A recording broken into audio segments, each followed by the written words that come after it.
Tennessee's the most intriguing top 10 team in college football that I don't think anybody's talking about. You are Locked On College Football with Spencer McLaughlin, your daily podcast on all things college football. Part of the Locked On Podcast Network, your team every day. Welcome, everybody, to another episode of Locked On College Football. I'm your host, Spencer McLaughlin. Thank you so much for making this your first listen or your first view every day. Part of the Locked On Podcast Network, your team every day and your daily source to stay up to date with the biggest stories in this, the greatest sport on planet Earth. Today's episode brought to you by our friends over at FanDuel. New customers can place a $5 bet and you'll get $150 in bonus bets if you win your first $5 bet. Visit FanDuel.com to get started. I've got Eric Cain, Locked On Vols, to talk about Tennessee. We're going to pick every game in the SEC this week, and a really fun segment I'm excited for. Ohio State, Penn State, game of the week. Everything you need to know about that. But I want to start with Tennessee, Eric. And look, maybe I was being dramatic by saying no one's talking about the Vols, but I do feel like they are flying under the radar right now. Oregon's got a lot of buzz. Ohio State, Penn State generating a lot of buzz. And there's Tennessee off a bye week at home, bigger than a 2-touchdown favorite against Kentucky. We'll talk about that game. But the reason I find them so intriguing is they've answered one question I had coming into this year and created a new one. The question was, hey, is the secondary going to be good enough? Is the defense really? Yeah, defense is legit across the board. But now the question is, oddly enough, can they throw the ball consistently to win a national championship? Yeah, man, it's been pretty unique. I think everybody had a whole lot of expectations for Nico Iamaleava, knowing that it wasn't going to be perfect. He would make some mistakes, and he certainly has. He's going through some growing pains right now.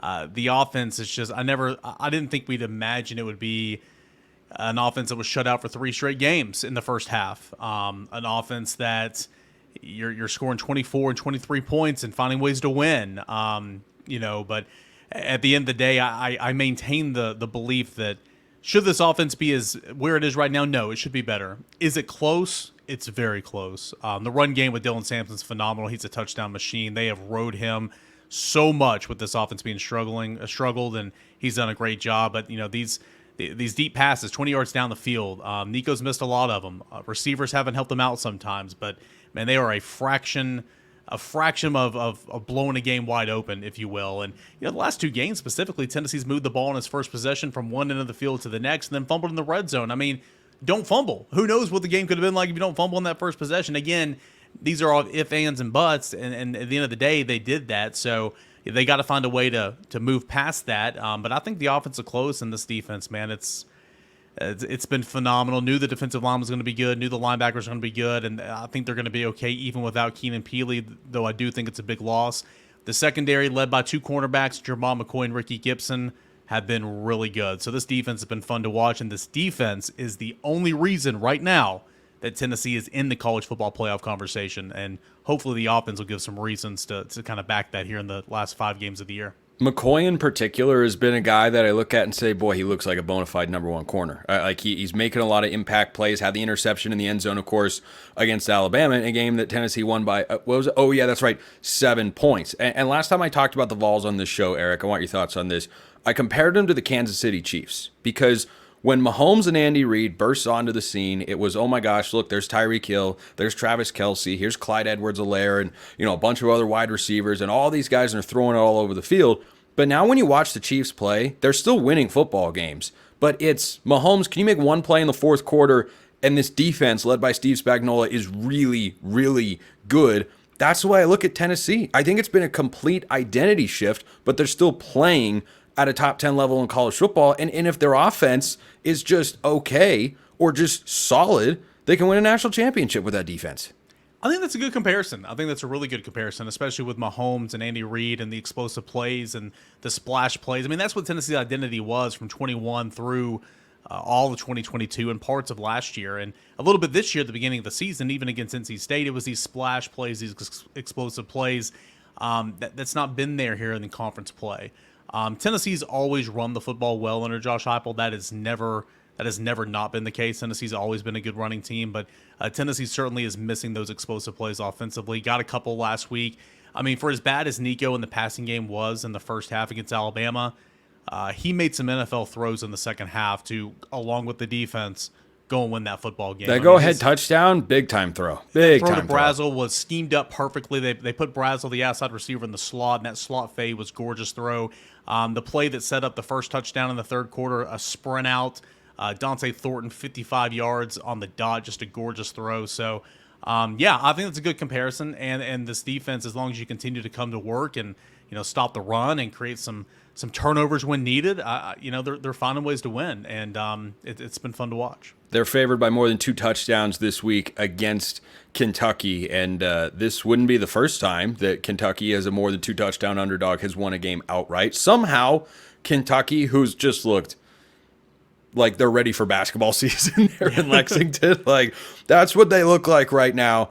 They have a win over Ole Miss. I think a lot of people kind of forgotten that. Ole Miss is playing for that. We're going to talk about that game later on today's show as well when we pick every game in the SEC. But, I mean, Ole Miss is fighting for their playoff lives every week, Eric, because they lost to this Kentucky team. So let's start with the optimistic view for the Wildcats and Mark Stoops. They can push or even upset Tennessee if they do what? Ball control, even though Tennessee's offense has not been great the last couple of weeks in conference play, ball control, try to long sustaining drives, convert third downs, keeping Tennessee's defense on the field and trying to wear Tennessee down a little bit. In 2021, now I don't see this game going in this way. Tennessee won a shootout 45-42. No way. Tennessee's No way. If you can find a friend who will take that sucker's bet of, hey, you think both these teams are going over 30 points? Nope, that's not happening. But in that game, Tennessee's offense had the football for 14 minutes, is my point. And, if Kentucky wants to find a way to upset Tennessee and find a way to make this a game in the fourth quarter, I think you got to play keep away for the most part and continue to wear down Tennessee's defense. Now, Kentucky do that? I don't think Kentucky can do that because, man, Kentucky's been such a puzzling team. You get blown out in week 2 against South Carolina, and you're like, okay, well, that's who Kentucky is. The next week, you lose by a point to Georgia. 2 weeks later, you're upsetting Ole Miss on the road. But since then, though, boy, it's been bad. 3 straight losses. Vanderbilt's a much improved team. That loss doesn't look as bad anymore. They got big played to death by Florida in blowout fashion. Last week, shut out in the second half, and Auburn, that can't close to win a football game at all, found a way to win. They've been run all over the last 2 weeks. So it's a very puzzling team. I know they're not healthy defensively, really all across the board, and I understand that plays a factor in there. But I don't know. It's a weird team to figure out. They still got some dudes on defense, man. I mean, in that front 7. But I think they got to keep the football away from Tennessee and try to wear down that defense if they want to have a shot in this. And I'm not saying Tennessee's going to run away with it. I mean, I'm going to pick Tennessee to win that way. But these rivalry games, and certainly Tennessee this year offensively, has allowed teams to continue to stay in games. I don't have a lot of faith in Kentucky, especially the way they've looked the last 3 weeks. I don't have a lot of faith in Kentucky, but right now, I don't have a lot of faith in the Tennessee offense to cover that big of a number. I thought they would have covered that spread against Florida. I picked them to do that on the show, and they didn't. But I'll go a slight cover here. Tennessee, 27-10. 27-10. I think the Vols beat Kentucky this week. I don't know. Maybe I'm too close to it. Maybe I'm so optimistic about the offense being close and being right around the corner. I think this is the game that Tennessee goes off. And, Tennessee controls its own destiny. If you win out, you're a one-loss team, you're in the playoffs. If you lose this game or any other game or that game at Georgia later in the year, that's 2 losses. You're going to need some help, and you're going to need to look good doing it. I think this is a game to where Tennessee's offense can truly look good. You can say, oh, well, remember that Kentucky game? They put up 40-whatever points, and Dylan Sampson ran the ball for 200 yards, and Nico had that throw here. I think that can be this type of game. So I think Tennessee wins. I think Tennessee covers somewhere around. I think Tennessee gets to 40. Give me 41 to, 17 or something. And I say 17 points, and that's a really good day at the office defensively. But, I mean, from what we've seen Kentucky offensively, can Kentucky even score 17 points? I don't know. I picked him at 10 for a reason, Eric. Yeah. I picked him at 10 for a reason. That's one game in the SEC. There are 6 others we got to get to. Is Texas A&M, after the big emotional win, letdown factor? Oh, boy. You best believe we're talking about that coming up next. First, a reminder, this episode brought to you by our friends at FanDuel. Get ready to tackle the NFL action with FanDuel America's #1 sportsbook. Because right now, new customers can bet $5, get $150 in bonus bets if you win. And the FanDuel Sportsbook app gives you everything you need to bet live on the NFL all in one place. So when you get a hunch in the middle of the game, you can check out the latest stats, view live play-by-play, and so much more on the same page where you're placing your bets. Just visit FanDuel.com to join today. It's that easy. You'll get started with $150 in bonus bets if you win your first $5 bet. Do you think that Eric and I are going to be out of our minds with the picks we're about to give you?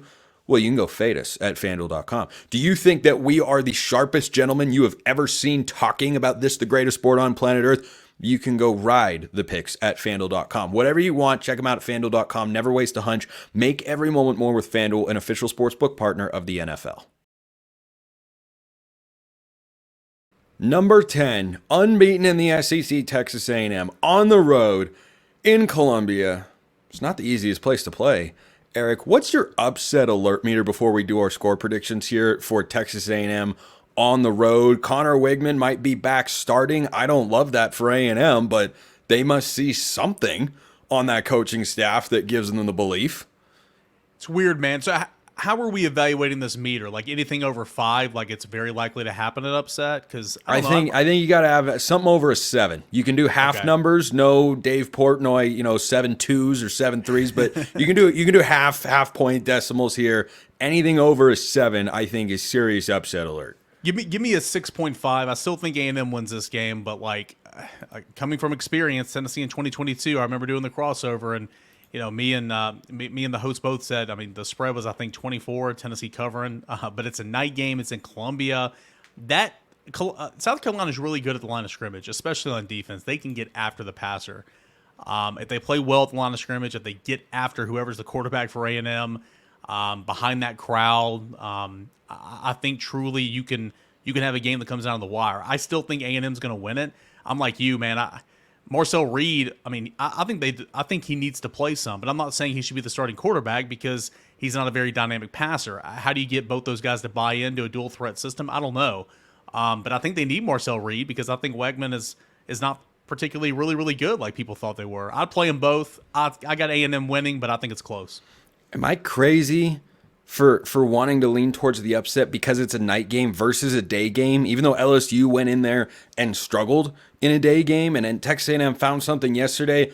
I'm worried about the Texas A&M offensive line against this South Carolina front four.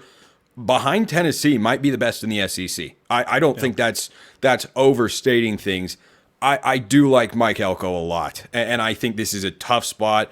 If they can protect the quarterback, I think they'll do just enough. But boy, this is not going to be easy. This is not one where you look back and go, Texas A&M -2.5. Oh my gosh, that was the easiest bet of the week. No. I really, really don't. I will take Texas A&M 28 to 24 over South Carolina. How about the rivalry game, Florida-Georgia or Georgia-Florida, depending on who you ask here at the Locked On Network. I think Florida's capable of covering 16.5. Capable? I don't know if they will. I'm just saying if Florida plays well, they can make it interesting.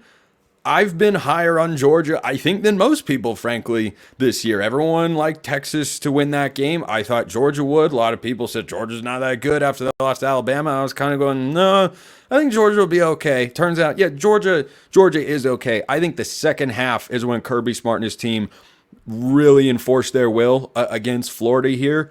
28-11, they beat Florida. Yeah, I don't know about score prediction. I got Georgia winning. I got Georgia 16.5 is the number, according to our friends at FanDuel. I'll take Florida to cover, but I think it's close. I got Georgia winning the game. Alabama played one half of elite football, and that's it. Georgia played one half of really bad football, and then outside of that, I mean, they haven't been as dominant, but outside of that one half, it's not been horrendous. Carson Beck's got to stop turning the football over. I think they're getting better as you move along. Obviously, that win against Texas. Florida is not that bad. Florida's getting better as well. I think Napier's going to save his job, in my opinion. I think DJ Lagway is going to be a problem in the future, and he'll be a problem in this game a little bit. But better players, more depth. Give me Georgia to win this one, and Georgia to not cover but win comfortably. When you look at teams in the SEC that need a win, Eric, Ole Miss, like we said earlier, every single week, fighting for their playoff lives because they're currently ranked 19th in the country, and they've got 2 losses at the moment. Now, you keep winning games, you move up a few slots, but you lose one more, playoff hopes are done for Ole Miss, and I think there's already been a level of disappointment with the loss to Kentucky and the roster that Lane Kiffin assembled in the offseason here. I'm taking Ole Miss to win the football game. I don't think that they win this game big. I like the way Arkansas is playing. I thought Arkansas was going to have kind of a double letdown after their failed upset attempt of LSU when they played Mississippi State last week. And Mississippi State, improved football team from the first half of the year. Arkansas went and played really well. The offense is humming. I think there are a lot of points in Fayetteville this week. I will take Ole Miss to win 38-34. Yeah, I don't cover either one of these teams, so this is very much an outsider's perspective. I've been in Fayetteville one time this year. I watched Tennessee lose that game. I understand it was a night game. This is going to be in the middle of the day. Taylon Green, dude, he played the game of his life against Tennessee. Can he do that against Ole Miss? If he has a really, really good game, Ole Miss is in trouble. Dynamic, can run, extend plays. I love the 1-2 punch in the backfield for Arkansas. You give that crowd something to cheer about, and it's loud, and it's a ruckus environment. I've not been a big believer in Ole Miss this year. I wasn't in the offseason. Give me Arkansas to pull off the upset at home against the Rebels. So there has been at least 1 point spread upset in the SEC, I believe, every week so far this season. I respect the Arkansas pick there, but here's where I'm taking it, Eric. Even though away from Nashville they haven't been incredible, Vanderbilt, get it. You talk about if College Game Day were to bring me on, my super dog pick would be Vanderbilt here because this is just a good football team. I don't think they're great, but they didn't go toe-to-toe with Texas by accident. They didn't beat Alabama by accident. I think they lost to Georgia State earlier this season by accident. So this is a really solid Vanderbilt team with Diego Pavia at quarterback, and they play better complementary football, I think, than they get credit for. They're a very balanced team. Mm-hmm. I don't trust Auburn at all. I have I don't know why Auburn is such a big favorite in this spot. I think Vanderbilt wins this game outright at Jordan-Hare, a la Cal from week 2 when they went into Auburn and won the football game. I'm taking Vanderbilt 27-23. I like you. I have no, and like Zach Blackerby, I have no clue why the spread is where it is. There's mansions in the desert for a reason, so they know something, obviously. But I can't believe it right now. I'm like you. I do not believe in Auburn at all. Vanderbilt has gotten better and better and better. It's going to be a huge game for Tennessee at the end of the season. I mean, Tennessee fans have never said that about Vanderbilt, and that's the only reason. Tennessee's. That's just a wild thing to say. Like the Tennessee Vanderbilt, huge game, in-state battle. Yeah. Better watch out. And guess what? You better watch out. Yeah, I mean, quarterback is just such a dynamic player. I watched I had it on my phone at a wedding. The majority of that second half, and Vanderbilt's defensive line got after Texas. Yeah. I'm with you, man. I don't. Give me Vanderbilt to win this football game. I have no clue why the Tigers are a touchdown favorite at home. I don't get it. Give me Vanderbilt. I've picked against Vegas before on this show. It doesn't usually work out, but I think it's going to here. Twice for me on this show, right? Yeah, a couple of dogs for Eric. How about a couple of let's call it spade a spade. These are the SEC cupcakes for Oklahoma and Mississippi State. Now, both teams could frankly use a cupcake for different reasons, though. Oklahoma needs to see something go up in the left column, that be a victory.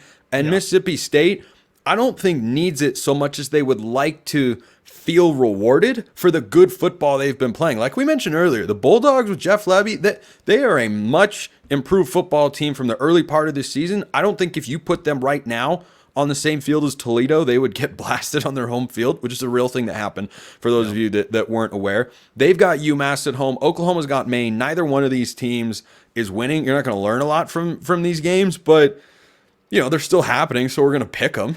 Obviously, I'll take Mississippi State 38-14. I think they win. And Oklahoma, the offense got right a little bit last week. How about the offense pops off for the Sooners against Maine? The Black Bears, I believe, is Maine's mascot. I'll go 45-3.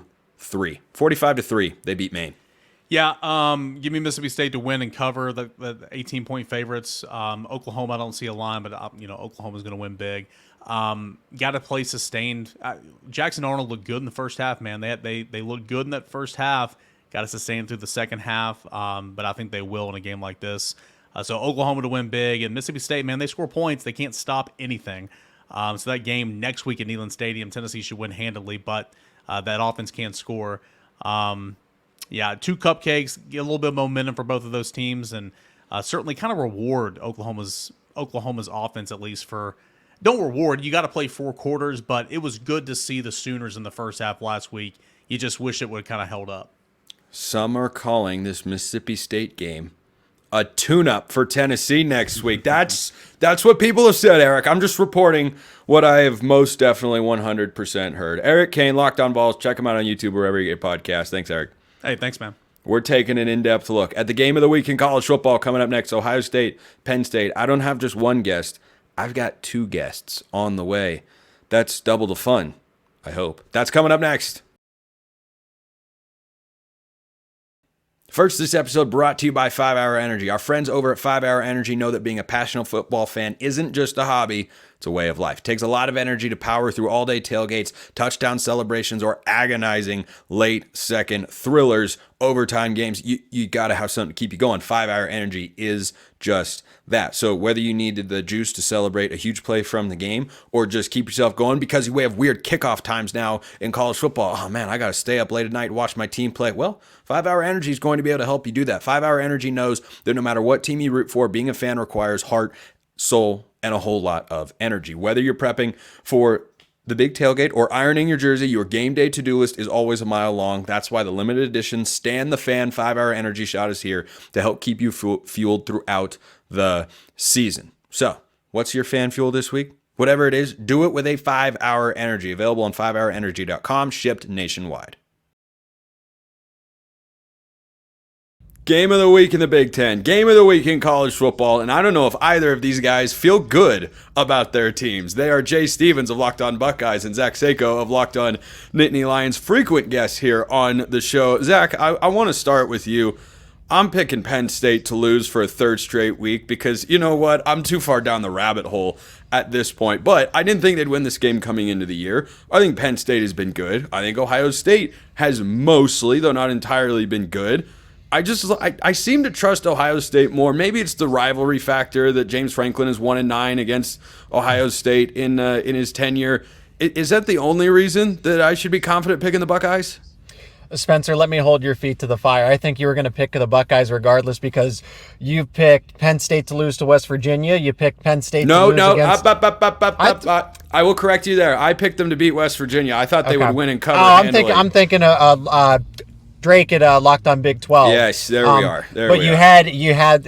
I digress because this is Penn State, Ohio State, right? I'm in the same boat as you. Actually, I'm picking Ohio State too, as the Penn State podcast show host. I mean, look, I don't get where this. Well, Ohio State is disappointing this season. I mean, maybe because they have the $20 million NIL roster, but the only blemish on the schedule is a 1-point loss to Oregon on the road in a game that they should have won, but Chip Kelly couldn't call plays in the final 60 seconds correctly. You're correct.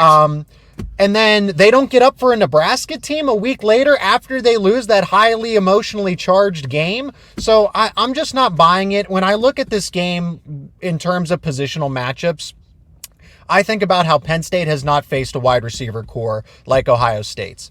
Jeremiah Smith is a future top 10. Honestly, he'd be drafted top 10 right now after his true freshman season in the NFL draft. Emeka Egbuka is at least a day 2. If you're getting him in round 3, that's insane value. And Carnell Tate is starting to come into his own. And Penn State, outside of A.J. Harris, who would win maybe 50% of those matchups in man-to-man coverage, Jalen Kimber can't cover any of those guys. Davian Collins, Zion Tracy, Elliott Washington, all those guys are good football players, but they're not Jeremiah Smith, Emeka Egbuka, and even Carnell Tate good. So I look at that Ohio State wide receiver matchup against Penn State secondary as the difference in this game. Jay Stevens, Locked On Buckeyes. You feeling good about Ohio State this week after a shaky performance against Nebraska? I don't think Nebraska's a bad football team. That game told me more about Nebraska, frankly, than Ohio State. I thought the Buckeyes would win big. It was not a great outcome for Ryan Day and company, but it wasn't a disastrous outcome either, and it was probably the worst game Ohio State has played this season. it was definitely the worst game they played this season. If you looked at Ryan Day after the game in the press conference, he looked like he was dejected, like they lost. And I'm thinking, yeah, we ripped Ohio State for a lot of things, and I was very upset with the way they played in that game, but they won. So you got to think as a coach, you're proud of the win.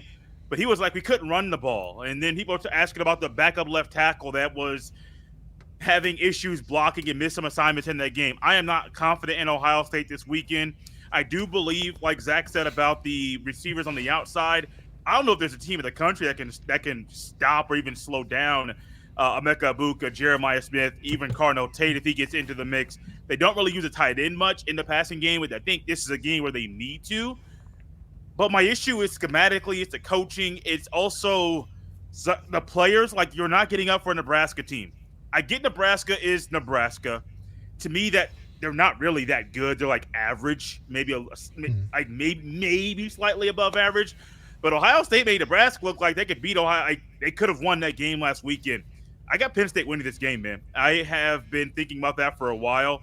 And Spencer, I think if the offensive line were fully healthy, I mean, I'd be more comfortable. But they can't block right now. I mean, you're talking about moving your left guard to left tackle, who has already been a little shaky this year, and then putting somebody else at left guard. That might play right into Penn State's plan to get pressure on Will Howard. I don't have faith this weekend that Ohio State will win this game. Do we need to dub this matchup the Misery Bowl in 2024? Penn State's picking Ohio State. Ohio State is picking Penn State. And look, one reason I'm confident in the Buckeyes is the point that you guys have made with the wide receivers. A stat to underscore that, Ohio State is the only team so far this year, and I think this will continue when Oregon plays Michigan this week. They're the only team to throw for 200 yards against Oregon's defense this season. No other quarterback passing tandem, however you want to look at it, has hit the 200-yard mark against Oregon, and I was impressed with Will Howard in that game. And yeah, this is a road environment, but I think having that game at Autzen under their belt helps Ohio State in this spot. So let's flip for you guys just a little bit and go to the optimistic side. Zach, Penn State wins this game if they do what?